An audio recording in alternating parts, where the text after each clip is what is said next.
ખાતે યુવા ધનને નશાની ટેવમાંથી બહાર લાવવા માટે પ્રજાસત્તાક દિન નિમિત્તે યુથ નેશન સંસ્થા દ્વારા સે નો ટુ ડ્રગ્સ થીમ પર વિશેષ કાર્યક્રમનું આયોજન કરવામાં આવ્યું હતું। છેલ્લા 12 વર્ષથી દર વર્ષે 26 જાન્યુઆરીએ આ કાર્યક્રમનું આયોજન કરવામાં આવે છે, ત્યારે આ વર્ષે સુરત વાય જંકશન ખાતે યોજાયેલી વિશાળ રેલીમાં હજારો યુવાનો જોડાયા હતા। કાર્યક્રમની અધ્યક્ષતા નાયબ મુખ્યમંત્રી દ્વારા કરવામાં આવી। આ પ્રસંગે નાયબ મુખ્યમંત્રી હર્ષ સંઘવી અને પોલીસ કમિશનર અનુપમસિંહ ગહેલોત સહિતના મહાનુભાવો હાજર રહ્યા હતા। સી નો ટુ ડ્રગ્સના નારા જોડે આપણે આ સંકલ્પને આગળ તો જરૂરથી વધારીએ છીએ। બધા લોકોની જવાબદારી અલગ અલગ છે, પરંતુ આપણે શું જોવાનું છે? આપણે માત્ર 26મી જાન્યુઆરીના દિવસે આ કાર્યક્રમ પૂર્ણ કરીને આપની જવાબદારીમાંથી હાથ ઊંચા નથી કરી લેવાના।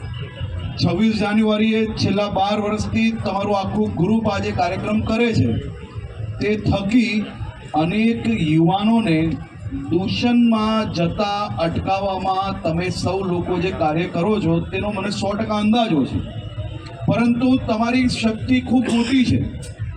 તમે સૌ લોકો હજી બધું સારું કામ કરી શકો છો, પરંતુ 26મી જાન્યુઆરી પૂર્ણ અને 27 જાન્યુઆરીથી આપણે પાછા આપણા કામે લાગી જઈએ તો આખા વર્ષ દરમિયાન તમે આ કાર્યક્રમ માટે છેલ્લા 2-3 મહિનામાં જે મહેનત કરી છે એ બધું ઝીરો ને પાણી થઈ જાય।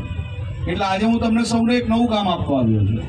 આ કામ છે દર મહિને એટલીસ્ટ તમે એક કોલેજ, એક યુનિવર્સિટી, ક્લાસીસ, યુથ ગેધરિંગ આની અંદર જાઓ, અને એ ગેધરિંગની અંદર તમે બીજું કંઈ ના કરી શકો તો કોઈ વાંધો નથી, માત્ર ને માત્ર એક જ વસ્તુ કરવાની છે।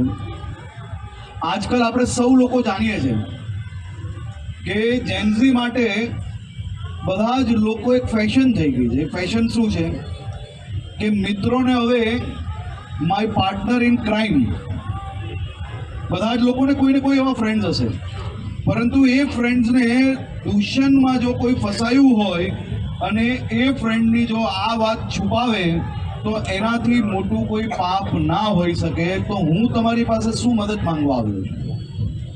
મારી આપ સૌ પાસે માત્ર એટલી જ અપેક્ષા છે કે આ પ્રકારના